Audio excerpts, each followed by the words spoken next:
Live and on your side.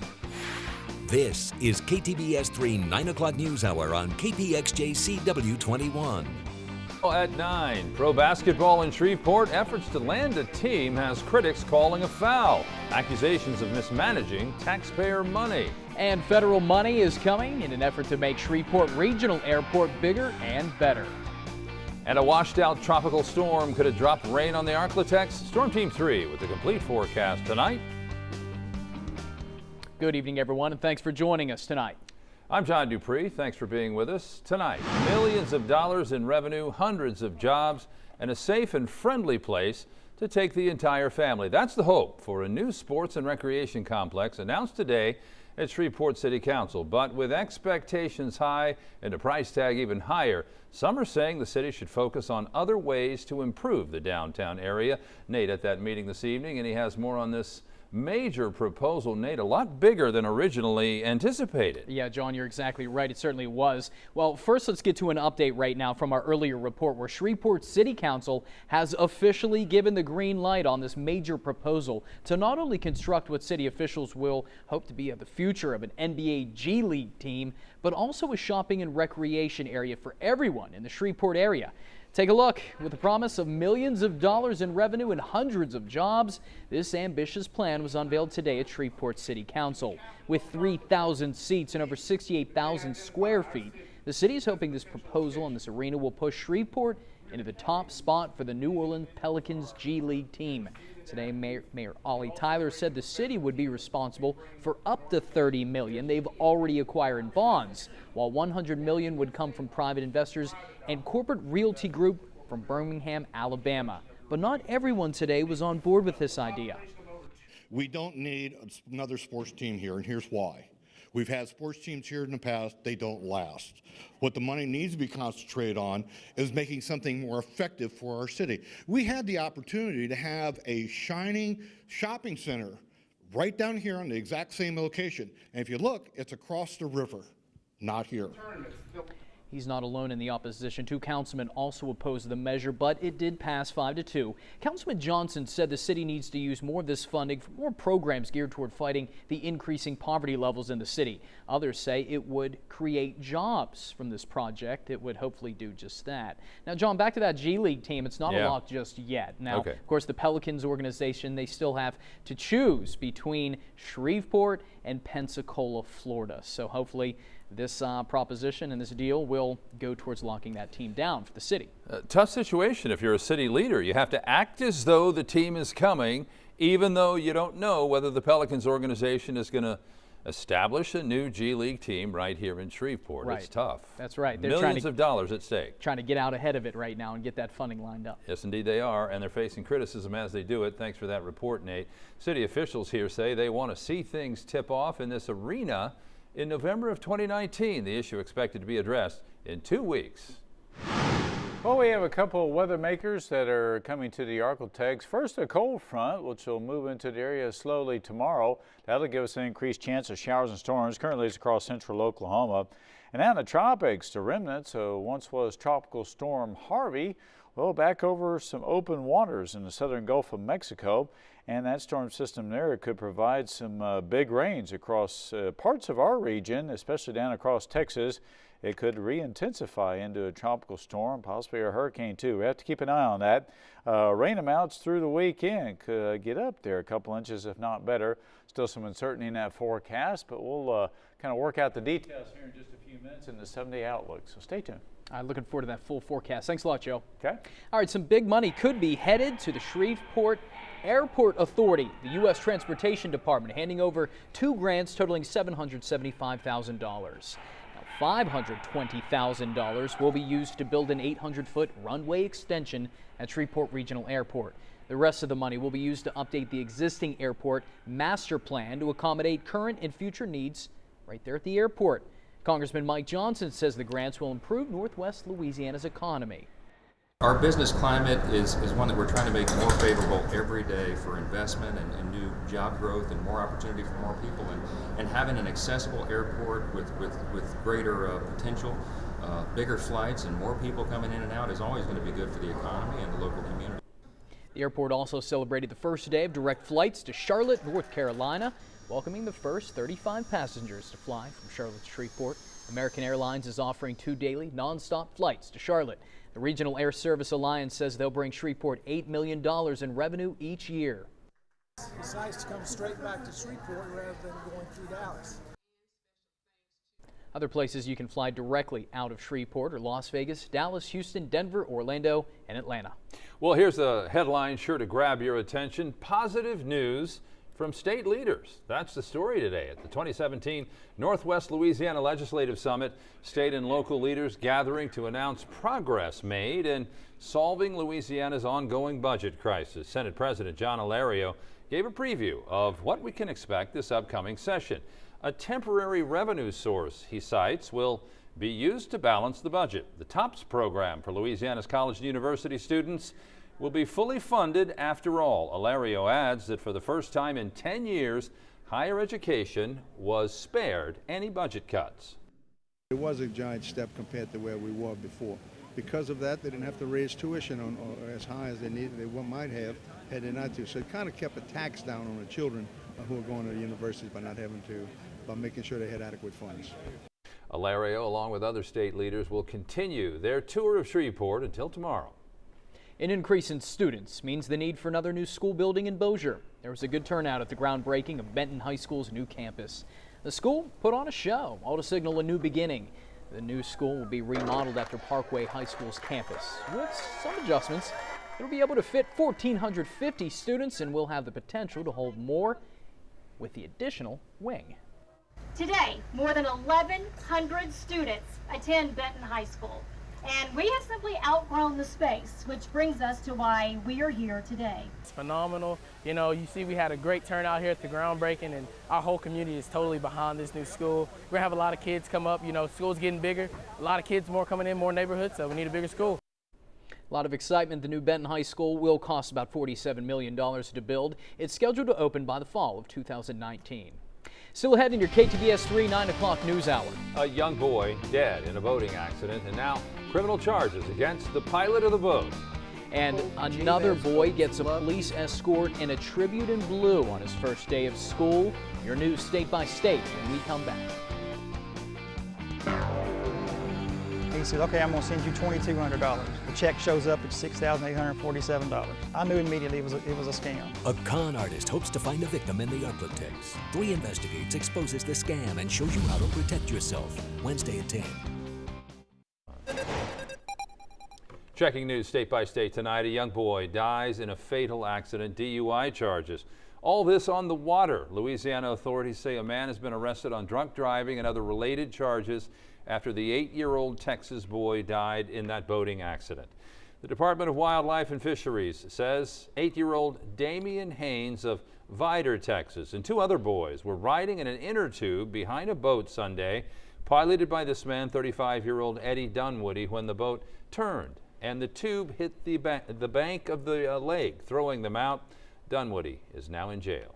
A Texas man is out of prison after a child sexual assault case falls apart. Friends and family cheered today as Greg Kelly left the Williamson County Jail in Georgetown. Kelly was released on a $50,000 bond after being convicted of the sexual assault of a child in 2014. He was originally sentenced to 25 years in prison. The district attorney reopened the case after Kelly's attorney presented credible evidence that another suspect could have been responsible for the crime. The judge now recommending the case to the Court of Appeals, which will make the final decision. Today, Governor John Bel Edwards and FEMA talked over flood recovery. Natalia Verdina was at the news conference with a look at what was discussed. Millions of dollars in damages, thousands without a home. Hundreds of days later, people want real answers. Partnership, the response from FEMA could not have been better. The problems, however, aren't over, and FEMA Administrator Brock Long says the agency is working on them. FEMA, under my leadership, is going to constantly try to work to streamline recovery, to reduce the complexity as much as we can. As for what he means by streamline, FEMA, there's other agencies like HUD, DOD, Federal Highway, you've got the Small Business Administration. There's a multitude of agencies that provide different types of support. What I'm saying is that it's very important for us to make sure that that type of support when it comes down is that we're educating the states and the locals and leading them to understand what they're entitled to. Governor Edwards says he's also looking ahead. We would really like to have the ability to pre-contract so that we have contracts before the disaster ever happens. We think we can negotiate lower cost and be leaning forward and deliver to the people in a quicker fashion. FEMA Administrator Brock Long also emphasized the importance of being prepared as we enter the heart of hurricane season. To the Lone Star State now at 9. A 4-year-old Texas boy sent home from school was told not to come back unless he got a haircut. The school policy clearly states the condition for boys has to be above the eyes and ears and neck. The boy's mom says he has never had a haircut. She will not have one now because it's part of his identity. Because that's who he is. I don't believe in it. I will not cut his hair. I feel like my son is owed the same education that all other children in the school district have. Jessica says she wants to fight the school district's policy.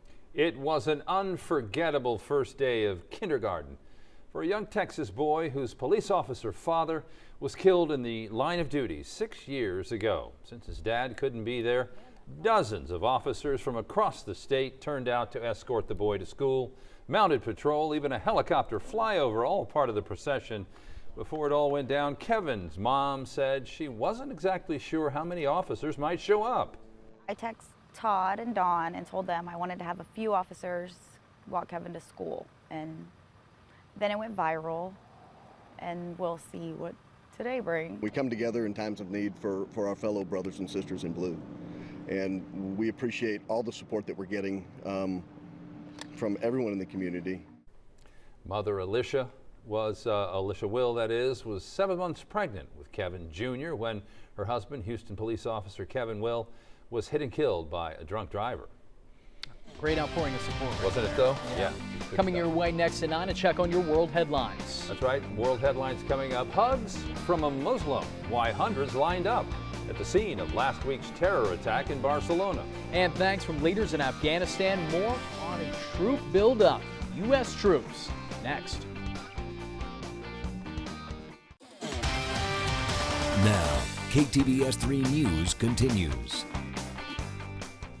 Leaders of Afghanistan respond to the newly announced military policy in hugs from a Muslim in Barcelona. Those stories and more as we take you around the world in 90 seconds. Italian firefighters rescue a young boy from the rubble after a deadly earthquake hit the island of Ischia. The boy, one of 3 brothers who survived after being trapped for hours. At least 1 woman has been confirmed dead, and as many as 2,600 are without shelter tonight.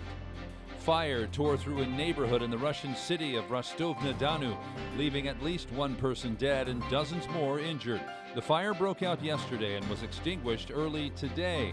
The area ravaged by the blaze is where local authorities plan to build a hotel ahead of the 2018 World Cup soccer tournament.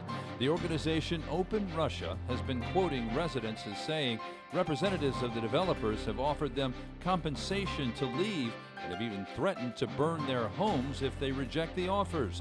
The investigation into those claims is underway. President Trump's speech on Afghanistan is drawing rave reviews from the Afghan leaders. Afghan President Ashraf Ghani and Abdullah Abdullah. Afghanistan chief executive officers thanked the U.S. and welcomed the new military policy and strategic plan for their country. Iraqi federal police made an alarming discovery when they found a 250-meter-long tunnel used by ISIS. The police walked through the tunnel and found random items left behind by ISIS militants. A Muslim man offering hugs to people in Las Ramblas in Barcelona. The popular promenade was the scene of a terror attack last week that killed 13 and injured 120. A long line of people queued up to accept the man's hugs.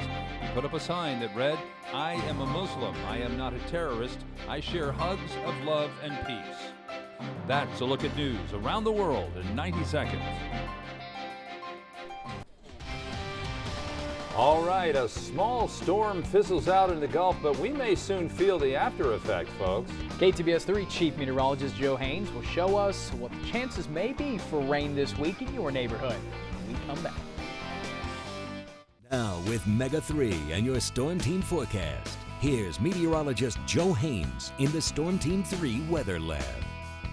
All right, folks, here's a check on your local weather, and good evening, by the way. Hope your Tuesday was just fine. The weather cooperating for the most part. We're not correcting you. Correcting you, Big John, man, you got it going on, man. There's no doubt about it. No corrections for Big John there. What we're talking about is the tropics here, and we'll discuss that in just a moment. Not a big deal at all. Scattered storms possible, especially tomorrow afternoon. Your school day forecast. Here's how it breaks down. We'll start out at 77 with sunshine. Clouds thickening up there by lunchtime. Some scattered thunderstorms for the afternoon, and then mostly cloudy conditions. Slight chance of rain for about this time on your Wednesday evening. Today, 95 was our high, 74 the low. That's above average for this time of year. And rainfall, we didn't experience any. There were a few scattered showers and storms around, but nothing in our area. Mark Potter in Bossier City had a high of 96 and a low of 73. And another weather watcher, Edwin Christian, out at Scottsville. 96 his afternoon temperature, started the day at about 71. Current readings, 70s and 80s, 83 the warm spot, shared by Marshall and Shreveport. Elsewhere, you're looking at 70s there in DeQueen. Natchitoches at 76, that's a cool spot. And you got 81 over in the Mount Pleasant area. Mega 3 Doppler radar, not showing any precipitation at this time. We'll get a bit of a break until late tonight. Then the rain chance comes back northern sections as a cold front moves down. It's not the biggest chance that you'll have significant rain, but there is a possibility of some rain later on tonight. Then tomorrow, as that front edges through the Arklatex, can't rule out some showers and thunderstorms that'll leave some puddles behind. 40% chance that will happen. So the cold front up toward north is moving through central Oklahoma at this time, but also another weather maker. It's out in the tropics. It was in the Caribbean last week or earlier this week, and that was Tropical Storm Harvey. It weakened as it moved into Mexico. Now it's back over the southern Gulf of Mexico, and it could re-intensify. Currently, it has 30-mile-an-hour winds with gusts to 40, moving to the northwest of 14. It's moving over some very warm water, so intensification is possible. And it's also possible that it could work on up into Texas and just dump a ton of rain. Some of that heavy rain could work into our forecast future. Here's the way it plays out. Here's your regional forecast. Got the cold front moving down our way for tomorrow. That's 5 o'clock position of the front. Some showers and storms around. Could be down to our south as we get into the following day and then start backing to the north with what's going on with Harvey. There's a lot of uncertainty in that forecast, but Harvey could actually intensify, if not a tropical storm, into a hurricane before making landfall, and it may just park down along the coast for a couple of days, pumping a whole lot of moisture into our region and kind of working with that cold front, what's left of it, to really put some downpours on, especially in southern Louisiana and East Texas. A lot of uncertainty in that forecast, so bear with us there. But through Sunday evening, rain amounts could be a couple inches, if not better, for us. So we'll have an update for you here in the coming days. But in the meantime, for tonight, low 77, and then for tomorrow, about 93, 40% chance of afternoon thunderstorms. Cools down a little bit behind that front, and only slight chance of rain on Thursday. Rain chance may pick up a little bit for those Friday evening jamboree games, what have you. And then over the weekend, it's possible that highs could only be in the 80s, and we could have some off and on showers and storms, some heavy rain potential there too. But that all depends on what Harvey does. Good old Harvey. Good old Harvey. Yeah, yep. Harvey, once a tropical storm, now just a wave, but it could re-intensify and give us some trouble. Harvey sounds harmless, but he could make trouble for us, huh? It is possible, sir. Yeah, not for week 1 of high school football. Come on. Yeah. Oh, crazy boy. stuff, huh? Good point. Yeah. Wow. All of a sudden, Nate has raised the stakes. Yeah. All right. Yeah. Thanks, Nate. Is it just me, or do I look like a client between two attorneys on set? Anyway, Best that's law neither firm here we nor can there. get. Yeah. Never mind. All right, still ahead in your KTBS 3 9 o'clock news hour. Yeah, we are covering your nation tonight. President Trump has his eyes on 2020, but some in Arizona are hoping he focuses more on his time now on Capitol Hill. We will have more next. And she is called Hot Pants for good reason. A thief steals 18 bottles of liquor by stowing them in some unmentionable places. Oh, boy. But we're going to mention a little bit. Stay right there. Now, KTBS 3 News continues. Welcome back. Thanks for staying with us this second half hour of news. I'm Nate Fluharty. On the crime beat, it happened around 8 o'clock yesterday morning on Story Road, that is, off U.S. Highway 59 North.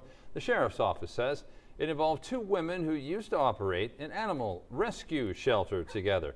54-year-old Amy Allen pronounced dead at the scene.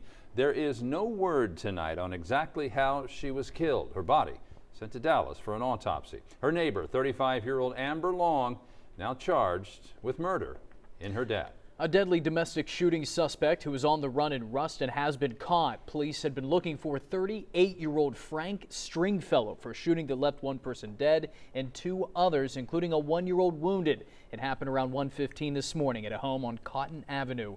35-year-old Shakina Hampton was pronounced dead at the scene. 54-year-old Doris Hampton and the child both treated for non-life-threatening wounds. Stringfellow has been charged with first-degree murder. 2 women have also been charged with accessory after the fact. The grandfather of a 7-year-old boy who shot his aunt is now behind bars. Webster Parish Sheriff Gary Sexton says 79-year-old Billy Gibson of Minden is now charged with felony contributing to the delinquency of a juvenile. He's accused of lying to authorities, saying the shooting was an accident. The child cannot be charged for shooting Amanda Gibson, who's recovering from 2 gunshot wounds. State law says an underage child is too young to form intent, but Sexton disagrees, saying the boy clearly shot Gibson on purpose. Well, this next story, we do want to warn you. The video you're about to watch may be inappropriate for young children. Surveillance video at a liquor store on Bert Coons in Shreveport caught this woman stealing liquor by hiding it in the seat of her pants.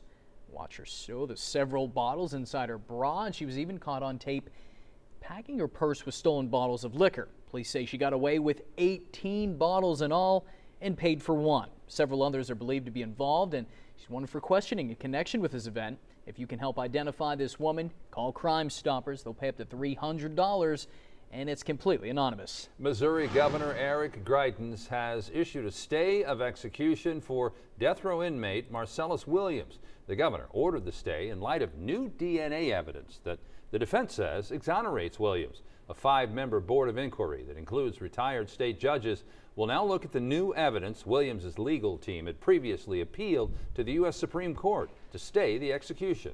A daycare worker is facing charges in connection to the death of a child in Alabama. Investigators searched the home of Valerie Patterson in Mobile today. Patterson has been charged with abuse of a corpse in connection to the death of 5-year-old Camden Johnson. A group of high school students found Camden's body alongside the road yesterday.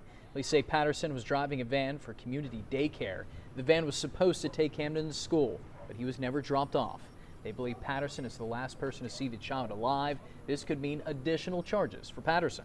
2 proposed natural gas pipelines in the eastern U.S. are now facing continued pushback. Today, several environmental groups opposing construction of the Atlantic Coast and Mountain Valley pipelines brought boxes of public comments to the Department of Environmental Quality in Richmond, Virginia, urging the DEQ, Department of Environmental Quality, to deny a water permit required to begin work on the pipelines. A small number of people gathered to chant and hold signs asking Virginia Governor Terry McAuliffe to help stop the construction. The DEQ is actually performing the most thorough and exhaustive environmental review process that they've ever done for a project like this. The process is really leaving no stone unturned, and it's making sure that every single aspect of the project meets the highest standards for the protection of water quality. Richmond-based Dominion Energy and other companies hope to build the Atlantic Coast Pipeline, a 600-mile underground pipeline stretching from West Virginia to North Carolina. The Mountain Valley Pipeline would stretch just more than 300 miles from Northwest Virginia to Southern Virginia. We'll take a look at this. Heavy rain caused flash flooding in upstate New York today. Major problems for some homeowners there. Downed trees knocked down several power lines in Watertown. Several people were trapped in their homes during the storm. A furniture store owner said water came rushing into a store and employees had to step into action because firefighters were so busy.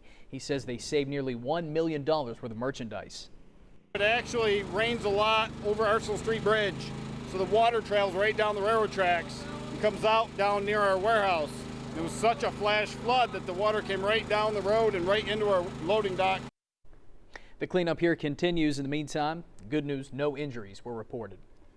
In New York, a Guatemalan woman who sought sanctuary in a Manhattan church to avoid deportation is breathing a sigh of relief, at least for now.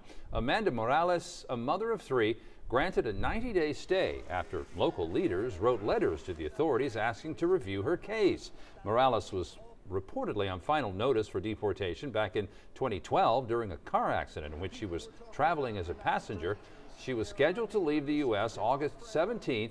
That's when she sought refuge at the church. It's unclear tonight whether she'll leave the church during her 90-day grace period.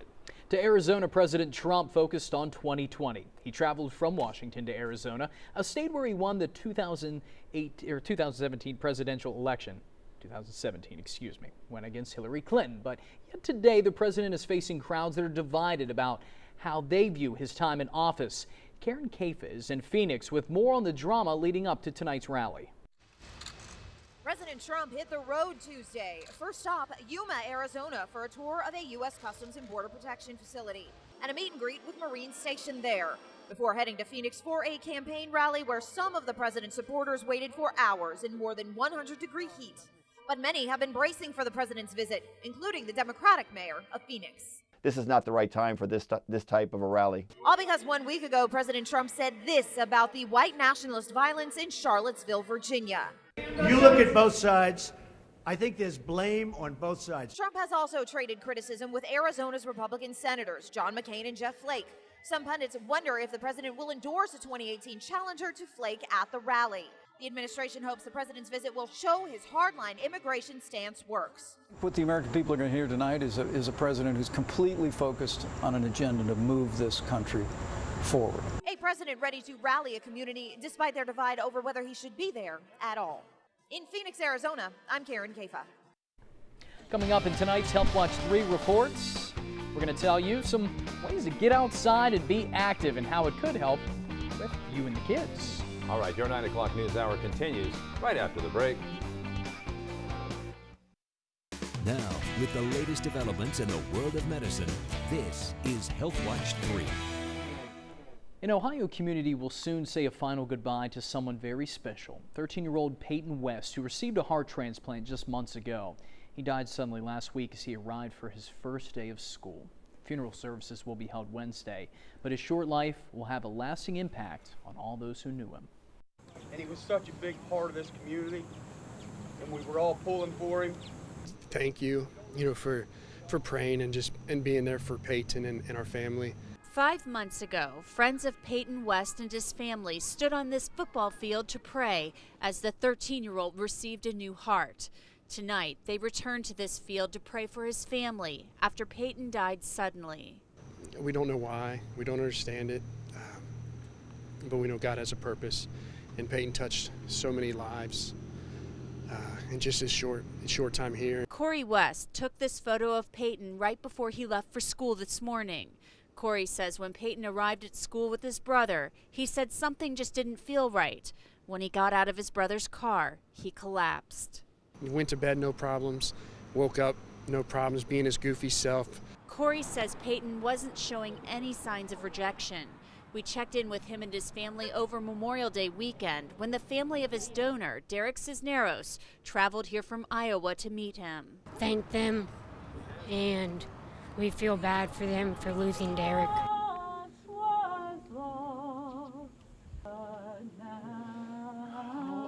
I just wish that he was still alive so we could play.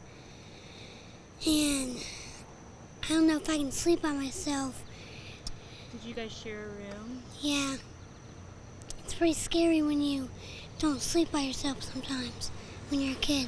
Peyton's brothers aren't the only ones who will miss him. Just looking at this football field tonight, you can tell that Peyton touched so many lives and that his life was a lesson. That's what Peyton would want people to know is to love people and love God and just be there for one another and hug them and kiss them and tell them you love them.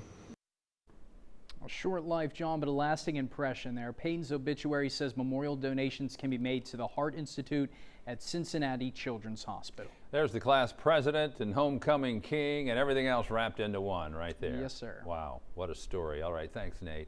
There's already plenty of appeal to buy a Powerball ticket for Wednesday's drawing. If you need any incentive, it has become one of the biggest in history, the Powerball jackpot jumping to an estimated $700 million, give or take a million. The winner, if all 6 lucky numbers hit, will receive the second largest lotto jackpot in U.S. history. The cash value this time, $443 million. A big drawing tomorrow night. Okay. We got to get our tickets. All right. All right, right Good. after the I'm break. counting on you, Nate. Yeah, we wish everyone the best of luck for that. Don't forget about us, though. Right after the break in your KTBS 3 9 o'clock news hour. Could there be a storm headed our way? Joe's back with another look at the forecast. Stay with us. They say it's unsafe. Well, why isn't it being fixed? This spillway was once a popular spot for fishermen, but no more. The Cypress Black Bayou Board made the decision to start running people off from there. TW Star goes in depth to get answers Wednesday at 4. Now with Mega 3 and your Storm Team forecast. Here's meteorologist Joe Haynes in the Storm Team 3 Weather Lab. All right, folks, here's another check on your local weather. First, we'll start with the Weather Watchers Get update on what happened today across parts of the Arklatex. Jason Patterson, Atlanta, Texas, 94, his afternoon temperature. That's a hot day, but that's an average day for that part of the country this time of year. And he's been keeping weather records for quite a while. We've been visiting with him for several years now. Brian Loper in Atlanta, Texas, just down the road. He was at 95, so 1 degree difference there. And had a low temperature of 72 earlier today. Here's our current temperature readings. So we've cooled down considerably since earlier this afternoon. 79 in Texarkana, 80 over in El Dorado, lower 80s in Clarksville, mid 70s in Texarkana, but still in the 80s in Bossier and Shreveport. And the larger cities tend to be a bit warmer, as you probably noticed, because that concrete holds that heat in. 79 there in Minden, 76 in Natchitoches, lower 80s from Mansfield on over towards center Texas. Here's Mega 3 Doppler radar. Not showing any precipitation in our area at this time, but we do have some showers and thunderstorms up the road, and that's due to a cold front that is moving down our way. That will increase our rain chance later on tonight. Not the best odds that you'll see measurable rain, but it's mainly northern sections as that front slowly eases into the region. Rest of the Arklatex not anticipating it will have any rain. Then for tomorrow, most folks will see some scattered shower and thunderstorm activity. The chance of measurable rain at your location is 40% or something that'll leave some puddles. Here's that, excuse me, that planning forecast.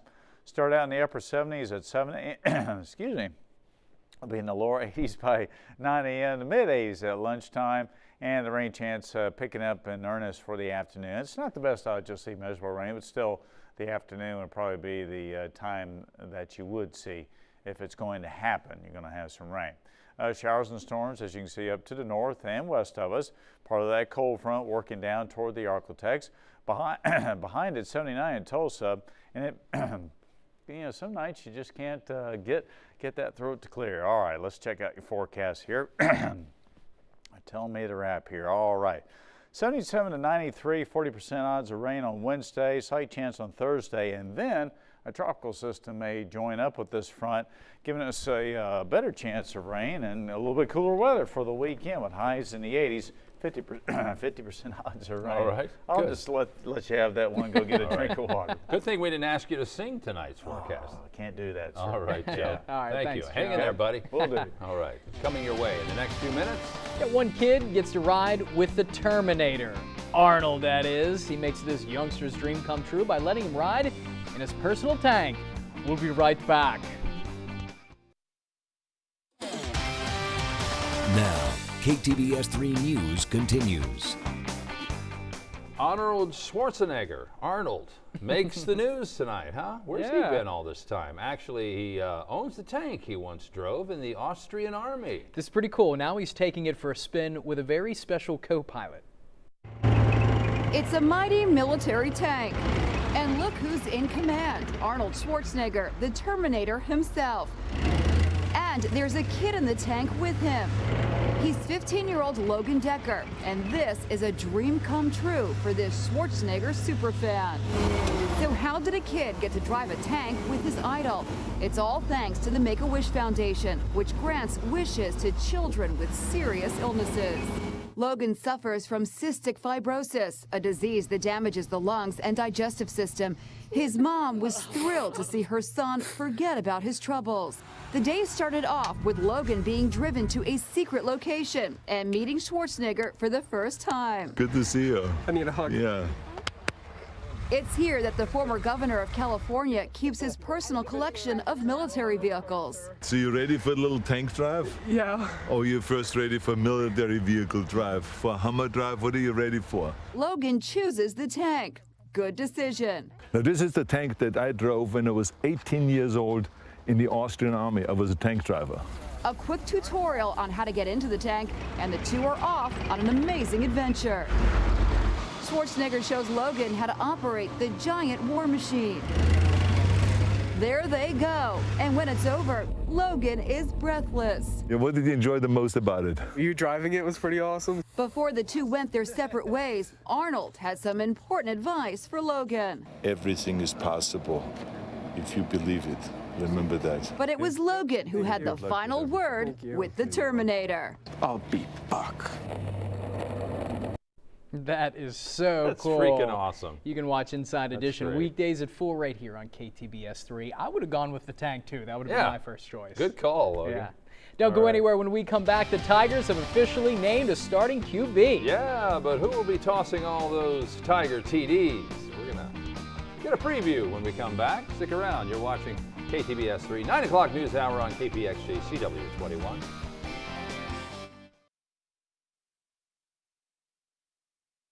Now, KTBS 3 Sports with Tatum Everett. The competition is finally over. Just one day after LSU offensive coordinator Matt Canada said the starting quarterback decision would be left up to head coach Ed Orgeron, Coach O announced Danny Etling will be the starter for the Tigers. It's really not a surprise that the fifth-year senior won the job. He's the only QB with college game experience on the roster. His backup, though, true freshman Miles Brennan. In fact, Orgeron said he was a close second. We'll hear from O on KTBS News at 10. And speaking of quarterbacks, not many teams in the NFL understand the importance of a great backup quarterback, quite like the Cowboys. Sometimes for the worse, but recently for the better when Romo went down and Dak took over. Obviously the rest has been history, but Dallas still has to think about who will back up the hot native. Undrafted rookie QB Cooper Rush certainly impressed in Saturday's preseason game, and just this week he was given second team reps at practice, so it doesn't look like the Cowboys would be totally against a swap between Rush and current backup Kellen Moore. 32 teams in this league understand how difficult it is to find a guy who you can make the face of your franchise and play in one of the most challenging positions in all of sports. So you get them different ways. They come in different shapes and sizes. You try your best to constantly have someone that you believe in to be your starter, and then you try to bring other guys along. He understands how you play this position, and it's from the neck up. So, I mean, and you don't let, when you're drafted, when you're a pick or anything like that, affect you. And I think he's used that to motivate him to him being undrafted. He knows how good of a player he is. He's using that as a chip on his shoulder, and he's smart and he's learning. We'll see if the rookie gets more preseason reps with the second team when Dallas faces Oakland on Saturday. Big changes rocked the city of Texarkana's high school football scene this offseason. Former Texas High head coach Barry Norton stepped down to become the head coach at rival Arkansas High. Daniel Brown checks in with the Razorbacks and their new coach in this countdown to Friday Football Fever preview. Go. Good. Better, Rico. Better. Arkansas High is doing their best to get ready for the season ahead. But with the addition of former Texas High head coach Barry Norton, an old foe has become a new friend. When I first heard it, I was shocked, but can't complain. I'm always going to be a coachable kid. And me and my teammates, we was excited. He came in and changed the program, got a winning attitude around here, and we're glad to have him. It's a chance to coach kids. We're coaching kids, whether it's at Arkansas High or Texas High or wherever it may be, getting an opportunity to coach kids. I had a great career and a great time there. I'm looking forward to having a great career and a great time here. These Razorbacks have welcomed in a former rival with open arms, and after back-to-back 3-8 seasons, the goal now is to establish a winning culture of their own. That was part of the draw. That was part of the intrigue and part of the fun, was getting to do it again, getting to build it. The fun in programs really is the building part of it. We can feel it coming, but all the doubt that we've been going through, we just hope and expect to make it up and clean it up this year. We're just ready to compete and go out there and play the best we can, pay attention to little things, and get the W at the end of the day. The school's annual matchup against Texas High will take on a different tone, but Norton says who's on the sidelines won't matter. There'll be some things leading up to it because I've changed. But when you get down to it, it's about the kids that are on the field playing. The kids at Texas High, I know all of them. I love those kids. They're great kids. I enjoyed coaching them. It's going to be a special game for everybody, as it always is. My whole focus is our kids. It'll all be about them. It has nothing to do with me. It'll all be about the children. Previewing the Arkansas High Razorbacks on our countdown to Friday football fever, Daniel Brown, KTBS 3 Sports.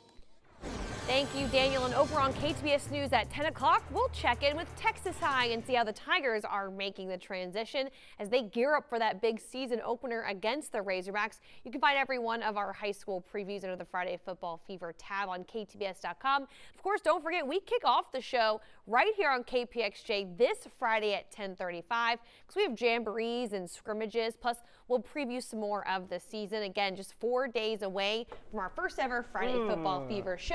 Can't wait. And as much as I am excited about the show and how we're getting into the season, I'm really looking forward to seeing this Texas High Arkansas High game. If I didn't have to be on set, I would so be there because it really is going to be a very interesting atmosphere with the whole coaching switch. It should be, yeah. Yeah, all right. Good stuff. Thanks, Tatum. All right, thanks, Tatum. Week 1 of high school football. And Joe, what do you think? We're going to be dodging some raindrops between now and then? There'll be a few showers and storms that evening. I don't think it's a washout for us, but a few around, and then better chances to get into the weekend. Boy, I can't wait to see football. That's just that's just like Christmas Day almost. It's you know, exciting, it's like isn't you it? open up all your presents. Football season is back. Oh, it's just hard to believe it's here. Yeah. Am I the only one that's just Truly. like, can't believe it? Fantastic. Can't wait, though. All right, that's going to do it for KTBS 3 9 o'clock news. We'll see you for the KTBS 3 News at 10.